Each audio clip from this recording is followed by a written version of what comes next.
നമ്മൾ ഇനിയിപ്പോൾ രണ്ടാമത്തെ സെമി ഫൈനലിലേക്ക് പോവുകയാണ്. തൃശ്ശൂർ വേഴ്സസ് മലപ്പുറം. മലപ്പുറത്തിനെ സംബന്ധിച്ച് വലിയ പ്രതീക്ഷ, അമിത പ്രതീക്ഷ എന്ന് തന്നെ നമുക്കതിനെ പറയാം. പ്രതീക്ഷയുടെ വലിയൊരു ഭാണ്ഡം തലയിൽ വെച്ചാണ് മലപ്പുറം തൃശ്ശൂരിലേക്ക് വന്നത്. പക്ഷേ അൺഫോർച്ചുനേറ്റ്ലി പറഞ്ഞതുപോലെ ഇത്തവണ അവർക്ക് വീണ്ടും കാലിടറി വീഴേണ്ടി വന്നു. ആ മത്സരത്തിൽ ഏറ്റവും ക്രൂഷ്യലായത് മാർക്കസ് ജോസഫ് കൂടിയാണ്. അപ്പം ആ മത്സരത്തെ നേരത്തെ ഷൈജേട്ടൻ ആദ്യ കളി വിവരിച്ചല്ലോ, അതേപോലെ എവിടെയാണ് മലപ്പുറം തോറ്റത്, എവിടെയാണ് തൃശ്ശൂർ ജയിച്ചത്? തൃശ്ശൂർ എവിടെയാണ് ജയിച്ചതെന്ന് തുടങ്ങാം നമുക്ക്. കാരണം ജയിച്ചത് തൃശ്ശൂരാണല്ലോ, ഫൈനലിൽ കയറിയ തൃശ്ശൂരാണ്.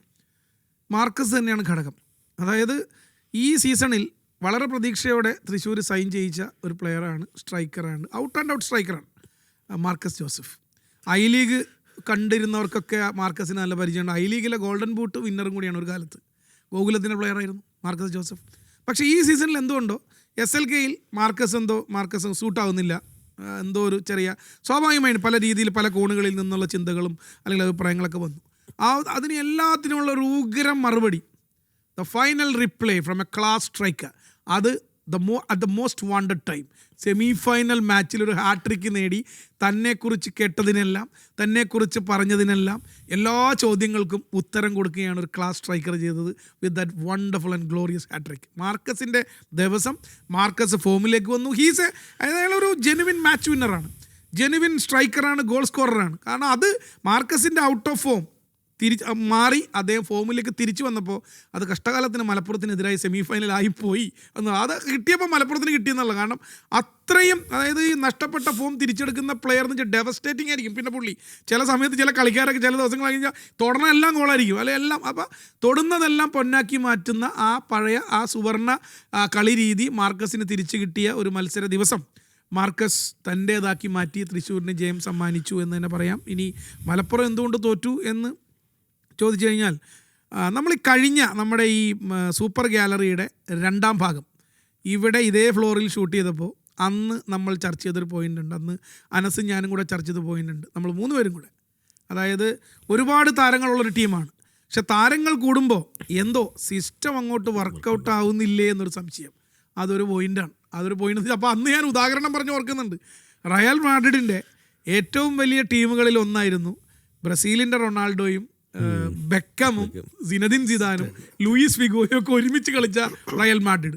പക്ഷേ നിങ്ങൾ ചരിത്രം പരിശോധിച്ചാൽ ആ റയൽ മാഡ്രിഡിനേക്കാൾ കൂടുതൽ ചാമ്പ്യൻസ് ലീഗും വേൾഡ് ബീറ്റേഴ്സ് ആയിട്ടുള്ള എത്രയോ റയൽ മാഡ്രിഡ് സംഘങ്ങൾ പിന്നീടും അതിനു മുമ്പ് നമ്മൾ കണ്ടിട്ടുണ്ട്. അപ്പോൾ ഇത് ഫുട്ബോളിൻ്റെ ഒരു കേസാണ്. നമുക്കിഷ്ടപ്പെട്ട സൂപ്പർ സ്റ്റാർസ് എല്ലാവരും, like Roy Krishna, John Kennedy, ആരാണ് എൽഫോർസി, എല്ലാവരും, അതുപോലെ കേരള പ്ലേയേഴ്സ് ഹക്കു, ഗനി, എല്ലാവരെയും കൊണ്ടുപോകുന്നു, കളിപ്പിക്കുന്നു. പക്ഷെ എന്തോ സിസ്റ്റം വർക്കൗട്ട് ചെയ്യാൻ പറ്റാതെ പോയി എന്നുള്ള പോയിന്റ് നമ്മൾ അന്നേ പറഞ്ഞിരുന്നു. ആ ചർച്ച രണ്ടാം ഭാഗം റീവൈൻഡ് ചെയ്ത ഇതേ ടെൻഡൻസി കിട്ടും. സിസ്റ്റം അങ്ങോട്ട് വർക്കൗട്ട് ആവുന്നൊരു ബുദ്ധിമുട്ടുണ്ട് എന്നുള്ളത് സമ്മതിക്കുന്നു. അത് അതേപോലെ, കാരണം എഗെയിൻസ്റ്റ് തൃശ്ശൂർ സെമി ഫൈനലിൽ മലപ്പുറത്തിൻ്റെ ഒരു പ്ലാനും വർക്കൗട്ടായില്ല എന്ന് പറയേണ്ടിയിരിക്കുന്നു. കാരണം individually Malappuram brilliant, individually great players. പക്ഷേ ഫുട്ബോളിൽ ഒരു കളി, പ്രത്യേകിച്ച് ക്രൂഷ്യൽ നോക്കൗട്ട് മാച്ചസ് ജയിക്കണമെങ്കിൽ you should need a proper team plan and team work to get that. നിങ്ങൾ പറയാം. പക്ഷേ അവിടെ ചിലപ്പോൾ ഇൻഡിവിജ്വൽ, ഇപ്പോൾ നേരെ മറിച്ച് നമ്മൾ തൃശ്ശൂരിൻ്റെ കാര്യം പറഞ്ഞപ്പോൾ മാർക്കസിൻ്റെ ഫോം തിരിച്ചു കിട്ടിയപ്പോൾ ഒറ്റയ്ക്ക് ജയിപ്പിച്ചു എന്ന് പറയുമ്പോൾ തന്നെ ഇപ്പുറത്ത് കുറച്ചും കൂടി എന്താ പറയുക, ഒരു യൂണിറ്റി ആയിട്ടുള്ള, ഒരു കൊഹസീവ് ആയിട്ടുള്ള ഒരു സംഗതി വേണ്ടിയിരുന്നില്ലേ, അത് മിസ്സായില്ലേ എന്ന് ന്യായമായും സംശയിക്കാം. ഇനി കെന്നഡി എന്ന് പറയുന്ന പ്ലെയറെ അത്രമേൽ ഡിപ്പെൻഡ് ചെയ്ത ഒരു സീസണാണ് മലപ്പുറത്തിന് കഴിഞ്ഞു പോയത്. അൺഫോർച്ചുനേറ്റ്ലി ലീഗിൻ്റെ ലാസ്റ്റ് ഗെയിമിൽ കെന്നഡി ഇഞ്ചേർഡ് ആവുന്നു, സ്ട്രെച്ചറിൽ പുറത്തേക്ക് പോകുന്നു. ഇഷാൻ പണ്ഡിത ഗോളടിക്കുന്നു, സ്ട്രെച്ചറിൽ പുറത്തേക്ക് പോകുന്നു. സ്ട്രെച്ചറിൽ പുറത്തേക്ക് പോയ ഇഷാൻ പണ്ഡിതയെ സെമി ഫൈനലിൽ നമ്മൾ കണ്ടതേയില്ല, സ്ക്വാഡിൽ പോലും ഇല്ലായിരുന്നു. കെന്നഡി 11-ലില്ല. കെന്നഡി ഇല്ലാത്ത ഒരു 11 സെമി ഫൈനലിൽ, സ്റ്റാർട്ടിംഗ് 11 കെന്നഡി ഇല്ലാതെ തൃശ്ശൂരിനെതിരെ സെമി ഫൈനലിൽ കളിപ്പിക്കേണ്ടി വന്നു എന്നുള്ളത് മലപ്പുറത്തിൻ്റെ നിർഭാഗ്യവും സങ്കടവുമാണെന്ന് ഞാൻ പറയും. കാരണം കെന്നഡി വേണമായിരുന്നു. കെന്നഡിയാണ് അവരുടെ ടാർഗറ്റ് മാൻ. കെന്നഡി ഇല്ലാണ്ട് അവർക്ക് തൃശ്ശൂരിനെതിരെ സെമി ഫൈനലിൽ അടിക്കുക എന്ന് പറഞ്ഞാൽ അത് ഒത്തിരി ബുദ്ധിമുട്ടാവും. ഇനി വേറൊരു പോയിന്റും കൂടെ പറയാം. അനദർ ഇഞ്ചുറി കൺസേൺ, അല്ലെങ്കിൽ അനദർ ഇഞ്ചുറി പോയിന്റ്. മലപ്പുറത്തിൻ്റെ ഏറ്റവും മികച്ച ശക്തി കേന്ദ്രങ്ങളിൽ ഒരാൾ, നമ്മൾ ആരും ചർച്ച ചെയ്തിട്ടില്ല ആ പോയിന്റ്, അവരുടെ ഗോൾ കീപ്പറായിരുന്നു അഷർ, കേരള പോലീസിൻ്റെ ഗോൾ കീപ്പർ. അഷർ കഴിഞ്ഞ ഒരു ലീഗിലെ ഒരു 6-7 മാച്ച് കഴിയുമ്പോൾ അഷർ കളിച്ചിട്ടില്ല. Is injured. അതിന് പകരം ജസീനാണ് കളിച്ചത്, അല്ലേ? മലപ്പുറം കൺസീഡ് ചെയ്ത ഗോളുകളൊന്ന് നോക്കൂ. ഫസ്റ്റ് ഫ്രീ കിക്ക് മാർക്കസ് അടിക്കുന്നു, കറക്റ്റ് 4 പേര് നിൽക്കുന്നു, 5-ാമത്തെ ആൾ സ്വല്പം മാറിയിരിക്കുന്നു, അതിനുള്ളിൽ കറക്റ്റ് ഒരു ഗ്യാപ്പ് ഉണ്ട്. ആ ഗ്യാപ്പിലൂടെ തന്നെയാണ് ലോ ഡ്രൈവ് പോകുന്നത്. ആ എന്താ പറയുക, ഈ ഗ്യാപ്പിലൂടെ പോയിന്ന് മാത്രമല്ല, ആ ബോൾ അവിടെ ചെല്ലുമ്പോൾ നിതിൻ കറക്റ്റ് ആയ സമയത്ത് തിരികെയും ചെയ്തു.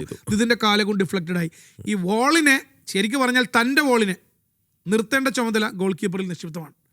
വോള് കറക്റ്റാണ് എന്ന് ഉറപ്പുവരുത്താനുള്ള പ്രാഥമിക ചുമതലക്കാരൻ സുരക്ഷാ ഭടൻ ഗോൾ കീപ്പർ തന്നെയാണ്. കാരണം it is coming to his own post. അപ്പോൾ അത് ഗാഡി എല്ലാവരും കറക്റ്റാക്കി അവിടെ പിഴവ് സംഭവിക്കുന്നു. അത് പക്ഷേ പിഴവെന്ന് പറഞ്ഞാൽ കുറച്ചും കൂടി എക്സ്പീരിയൻസ്ഡ് ആയ അഷർ ആയിരുന്നെങ്കിൽ അഷർ കുറച്ചും കൂടി ജാഗരൂകനായി അത് ചെയ്തേനെ.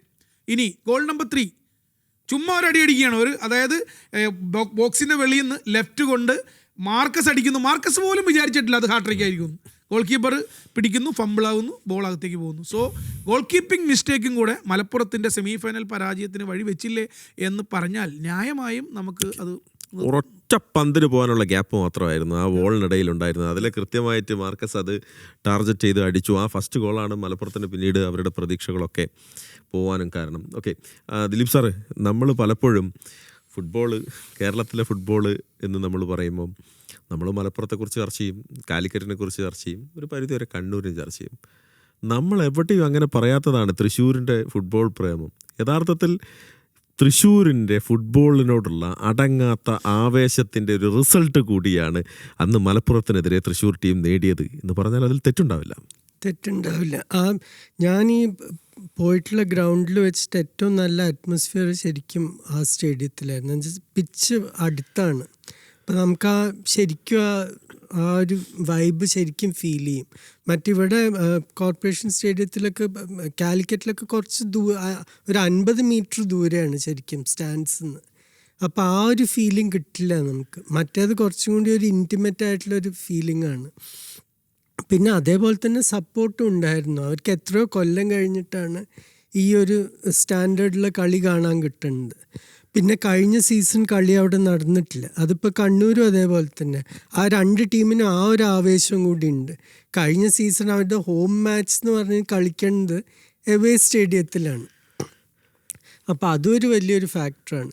പിന്നെ ഇതിലൊക്കെ പറഞ്ഞത് കൂടാതെ കുറച്ച് ലക്കും വേണം. ഇപ്പോൾ എൽഫോഴ്സിൻ്റെ ഒരു ഷോട്ട് പോസ്റ്റ് തട്ടുന്നു, കെനഡി സബ്സ്റ്റിറ്റ്യൂട്ടായി വന്ന് ഹെഡർ ബാർ തട്ടുന്നു. അപ്പം അത് രണ്ടും കയറി കഴിഞ്ഞാൽ വേറെ തന്നെ കളിയാണ്. അതെ, അപ്പം അത് ആ ഒരു ഭാഗ്യം കൂടി നമ്മൾ ആഘോഷിക്കാൻ പറയാതെ പോയൊരു പേരാണ്. ആ കളി മൊത്തം ശരിക്കും ഉഗ്രനായി കളിച്ചു. പക്ഷെ സപ്പോർട്ട് ഇപ്പം റോയ് കൃഷ്ണയുടെ കളി അന്ന് വളരെ മോശമായിരുന്നു. മിസ് പാസ് അല്ലെങ്കിൽ റൺസിൻ്റെ ടൈമിങ് ശരിയല്ല, ഓഫ് സൈഡ് പൊസിഷനിൽ പോയി നിൽക്കണു, അപ്പം മറ്റേ മിഡ്ഫീൽഡർക്ക് പാസ് കൊടുക്കാൻ പറ്റുന്നില്ല, പല പ്രശ്നങ്ങളും ഉണ്ടായിരുന്നു. അപ്പോൾ പിന്നെ ഇവരുടെ ടാക്ടിക്സ് വളരെ സിമ്പിളാണ്. ഇപ്പോൾ ഫുട്ബോൾ ഇപ്പോൾ നമ്മൾ പലപ്പോഴും ടാക്ടിക്സിൻ്റെ കാര്യം പറയും, പൊസിഷൻസ്, അതായത് ആൻഡ്രെ ചെർണിഷോവ് ക്ലാസിക് ആ സോവിയറ്റ് സ്റ്റൈലാണ്. കൗണ്ടർ അറ്റാക്കും വിങ്ങേഴ്സ് ഉപയോഗിച്ച് ക്രോസ് കൊടുക്കുക. ഒരു സെൻറ്റർ ഫോർവേഡ് ഉണ്ടാവും, വിങ്ങേഴ്സിനോട് ഡീപ്പായി പോയി കട്ട് ബാക്ക് കൊടുക്കുക അല്ലെങ്കിൽ ത്രൂ ബോൾ കൊടുക്കാൻ പറയും. കൗണ്ടർ അറ്റാക്കിൽ ലീത്തലാണ്. പണ്ടത്തെ സോവിയറ്റ് യൂണിയൻ ടീംസ് അങ്ങനെയായിരുന്നു കളിച്ചിരുന്നത്. അത് വളരെ കോംപ്ലിക്കേറ്റഡ് ആയിട്ടുള്ളൊരു സ്റ്റൈലല്ല, പക്ഷെ അവരത് പെർഫെക്റ്റ് ആയിട്ട് കളിച്ചിട്ടുണ്ട്. ഓക്കെ, മാത്രമല്ല എങ്ങാനും ബോൾ എടുത്ത് ഒരു മിഡ്ഫീൽഡിൽ നിന്ന് ഒരു കളി നെയ്ത് കുറച്ച് മുന്നോട്ട് വന്ന് ഗോളടിക്കാന്ന് വിചാരിച്ചാൽ അവിടെ കട്ടൊക്കെ മെയിൽസൺ ആലിസൺ അതും സോവിയറ്റ് ഇതാണ്. എങ്ങനെ മറികടന്നു പോകും? അത് പണ്ട് സ്വീപ്പർ വെച്ച് കളിച്ചിരുന്ന ഒരു ടീം സോവിയറ്റ് യൂണിയൻ ആണ്. അലക്സാണ്ടർ ഷിവാറ്റ്സ്, അങ്ങനെ കുറേ ഗ്രേറ്റ് സ്വീപ്പേഴ്സ് ഉണ്ടായിരുന്നു. ആ റോളാണ് ഇപ്പം മെയിൽസൺ തൃശ്ശൂരിന് ചെയ്യണത്. എന്ത് വന്നാലും അവിടെ നമുക്ക് കടക്കാൻ പറ്റില്ല. ഓക്കെ, നമുക്ക് ഈ 2 പരിശീലകരുടെയും അവരുടെ ശൈലിയിലേക്കൊന്ന് മടങ്ങി വരാം. പക്ഷെ അതിനു മുൻപ് നമുക്ക് മലപ്പുറത്തിൻ്റെയും തൃശ്ശൂരിൻ്റെയും കാണികളെ, നമ്മൾ ഈ പറഞ്ഞതുപോലെ ആരാധക കൂട്ടത്തെ നമുക്ക് പറയാതെ മുന്നോട്ട് പോകാൻ പറ്റില്ല. തൃശ്ശൂരിൻ്റെ കാണികളെക്കുറിച്ച് ഞാൻ വ്യക്തിപരമായിട്ട് പറയാൻ ആഗ്രഹിക്കുന്നത്, തൃശ്ശൂരിൽ ഞാൻ തൃശ്ശൂർ പൂരം റിപ്പോർട്ട് ചെയ്യാൻ പോയിട്ടുണ്ട്. അപ്പം എലഞ്ഞിത്തറ മേളം ഒരു പരിധി അങ്ങോട്ട് കടന്നു കഴിഞ്ഞാൽ പിന്നെ എലഞ്ഞിത്തറ മേളത്തിന് ചുറ്റും നിൽക്കുന്നവർക്ക് ബോധം ഉണ്ടാവില്ല. കാരണം അതിൽ മുഴുവൻ മുഴുകിപ്പോകും. അതേ അവസ്ഥയായിരുന്നു തൃശ്ശൂരിൻ്റെ കാണികൾ. മലപ്പുറത്തിൻ്റെ ആരാധകരോടാണ് നിങ്ങൾക്ക് ഒരുപാട് കളിയാക്കലുകൾ നിങ്ങൾക്ക് നേരെ വന്നിട്ടുണ്ട്. 75% നിങ്ങളുടെ എന്താ പറയുക വാക്കുകളാണ് 24 ബസ്സിന് നിങ്ങൾ വന്നു, 1% കളി മാത്രമാണ് നിങ്ങൾ കളിച്ചത് എന്ന് വലിയ കളിയാക്കലുകൾ നിങ്ങൾ നേരിടുന്നുണ്ട്. മലപ്പുറത്തിൻ്റെ ആരാധകരെ ഒരുപക്ഷെ ഈ സൂപ്പർ ലീഗിൽ ഞങ്ങൾ കണ്ട ഏറ്റവും മനോഹരമായ ആരാധക കൂട്ടം എന്ന് പറയുന്നത് അൾട്രാസാണ്. കാരണം നിങ്ങൾ ഈ ടീമിന് വേണ്ടി അവർക്കൊപ്പം നടന്നു. അവരെവിടെ പോകുന്നോ അവിടെയൊക്കെ നിങ്ങളുണ്ടായിരുന്നു. അവർക്ക് വേണ്ടി പാട്ടുപാടിക്കൊടുത്തു. ഓരോ താരങ്ങളുടെയും പേരെടുത്ത് പറഞ്ഞു. ഓരോ താരങ്ങളും ഗോളടിക്കുമ്പോഴും നിരാശപ്പെടുമ്പോഴും ഒക്കെ നിങ്ങൾ അവർക്കൊപ്പം ഉണ്ടായിരുന്നു. അങ്ങേയറ്റം സങ്കടകരമായ ഒരു കാഴ്ച ഷൈജോട്ടാ, ജോൺ കെന്നഡി കളി കഴിഞ്ഞ് വന്ന് താരങ്ങൾക്ക് നേരെ കൈവീശി പോകുമ്പോൾ കണ്ണുനീര് വന്ന മലപ്പുറത്തിൻ്റെ ആരാധകരുണ്ട്. കാരണം അവരെ സംബന്ധിച്ച് അത്രയേറെ ഇഷ്ടമായിരുന്നു ആ താരത്തെ.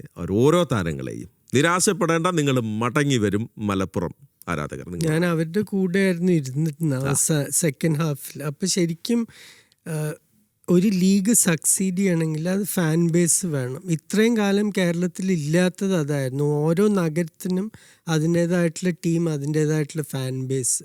അപ്പോൾ ഇവരുടെ കൂടെ ഇരിക്കുമ്പോൾ, ഇപ്പോൾ കെനഡി വരുമ്പോൾ അല്ലെങ്കിൽ ഒരു ത്രൂ ബോൾ കൊടുക്കുമ്പോൾ, സ്ത്രീകളായാലും ആണുങ്ങളായാലും ഇംഗ്ലീഷിൽ പറയും you kick every ball, you head every head. അതുപോലെയായിരുന്നു ഇവർ. ആ ഒരു കൾച്ചറാണ് നമുക്കിവിടെ കാണേണ്ടത്. അത് തീർച്ചയായിട്ടും അഭിനന്ദിക്കേണ്ട കാര്യം തന്നെയാണ്. പക്ഷെ ഇതിനോട് ഇപ്പം നിങ്ങൾ രണ്ടുപേരും ഓക്കെ, അതിനൊന്നും എനിക്കൊരു വിയോജിപ്പൊന്നും ഇല്ലാതെ ഉള്ള കാര്യങ്ങൾ തന്നെയാണ്, സത്യമായ കാര്യങ്ങളാണ്, പരമാർത്ഥമാണ്. നമ്മൾ തന്നെ നമ്മുടെ കഴിഞ്ഞ ടോക്ക് ഷോയിൽ നമ്മൾ ഏറ്റവും കൂടുതൽ പറഞ്ഞതും മലപ്പുറത്തിൻ്റെ ഫാൻസിനെ കുറിച്ച് ഞാൻ തന്നെ പറഞ്ഞത്, മലപ്പുറത്തിൻ്റെ ആരാധകരുടെ മുന്നിൽ കളിക്കാൻ കഴിയുന്ന ഭാഗ്യം. പക്ഷെ നമ്മൾ എന്ത് വിഷയം ചർച്ച ചെയ്യുമ്പോഴും നമ്മൾ രണ്ട് സൈഡും ടച്ച് ചെയ്ത് പോകണമെന്ന് എൻ്റെ അഭിപ്രായം. ഞാൻ ഇന്ന് ഇൻസൈഡ് മലപ്പുറത്തിൻ്റെ മാനേജ്മെൻറ്റിൻ്റെ ഉള്ളിൽ നിന്ന് കേട്ട വളരെ വളരെ കൃത്യമായൊരു അഭിപ്രായം, അവർ തന്നെ നടത്തിയ റിസർച്ചിൻ്റെ ഭാഗമാണ്. ഫോറിൻ പ്ലെയേഴ്സ് അല്ല, മലപ്പുറത്തിൻ്റെ ഇന്ത്യൻ പ്ലെയേഴ്സ്. അത് നമുക്ക് നോക്കിയാലും മനസ്സിലാവും. മലപ്പുറത്തിൻ്റെ ഇന്ത്യൻ പ്ലെയേഴ്സിൻ്റെ പെർഫോമൻസും അത്ര കണ്ട് മികച്ചതാണ് എന്ന് പറയാൻ സാധിക്കില്ല ഈ സീസണിൽ. അപ്പോൾ ഈ ഫാൻസിൻ്റെ ഒരു സമീപനം, അതായത് ഫാൻസിൻ്റെ സാമീപ്യം, അവർ നേരത്തെ പറഞ്ഞ പോലെ സപ്പോർട്ട് ചെയ്യണം. Yes, we need support, we need this kind of culture. പക്ഷെ അത് ഈ പറയുന്ന പുതുമുഖ ആദ്യമായി കളിക്കുന്നവർക്ക്, ഈ ഇത്രയും വലിയ ജനക്കൂട്ടത്തിന് മുന്നിൽ ആദ്യമായി ഇറങ്ങി നിൽക്കുന്നവർക്ക്, അല്ലെങ്കിൽ കളിച്ച് അധികം നാളുകളായിട്ടില്ലാത്ത ആൾക്കാർക്ക്, അവർക്ക് ഒരു പരിധിയിൽ കവിഞ്ഞ ഒരു സമ്മർദ്ദം കൊടുക്കുന്നില്ലേ എന്നൊരു ചോദ്യം കൂടെ ടീമിൻ്റെ അകത്തുനിന്ന് ഉയർന്നു. അത് ഇന്നലെ SLK കഴിഞ്ഞ് തിരിച്ച് നാട്ടിലേക്ക് പോയ ഒരു വിദേശ കളിക്കാരൻ മാനേജ്മെൻറ്റുമായി പങ്കുവെച്ച് പോയ ഒരു സംഗതിയാണ്. ടീമിലെ യങ്സ്റ്റേഴ്സിന് ഇത്രയും വലിയ ക്രൗഡിൻ്റെ മുമ്പിൽ കളിക്കുന്നതിൻ്റെ പ്രഷർ അവർക്ക് പലപ്പോഴും ഫീൽ ചെയ്തിരുന്നു എന്നുള്ള സംഗതി. അപ്പോൾ ഇത് നമുക്ക് ഫാൻസ് മസ്റ്റാണല്ലോ, ഫാൻസാണെല്ലാം എന്ന് പറയുമ്പോൾ എന്തിനു വേണ്ടിയാണ് ഫാൻസ് ടീം ജയിക്കാനും ടീമിന് വേണ്ടിയിട്ട് ചിയർ ചെയ്യുന്നു, ജയിക്കണം. പക്ഷേ അറ്റ് ദ സെയിം ടൈം ആ നാണയത്തിൻ്റെ മറുവശത്ത് ഈ ആദ്യമായി കളിക്കാനിറങ്ങുന്ന അല്ലെങ്കിൽ ഇത്തരം ഈ പറയുന്ന അറ്റ്മോസ്ഫിയർ പരിചിതമല്ലാത്ത യങ്സ്റ്റേഴ്സ് ഇത് കണ്ട് പകച്ചു നിൽക്കുന്ന ഒരു സംഗതി കൂടിയുണ്ട്. അപ്പോൾ ഇത് കളിക്കാർക്ക് അമിത സമ്മർദ്ദത്തിലേക്ക് കളിക്കാരെ വീഴ്ത്താൻ ഇത് മൂലം കാരണമാകുന്നുണ്ടോ എന്നുള്ള മറ്റൊരു ഡിബേറ്റിംഗ് പോയിന്റ് കൂടെ നമുക്കാകാവുന്നതാണ്.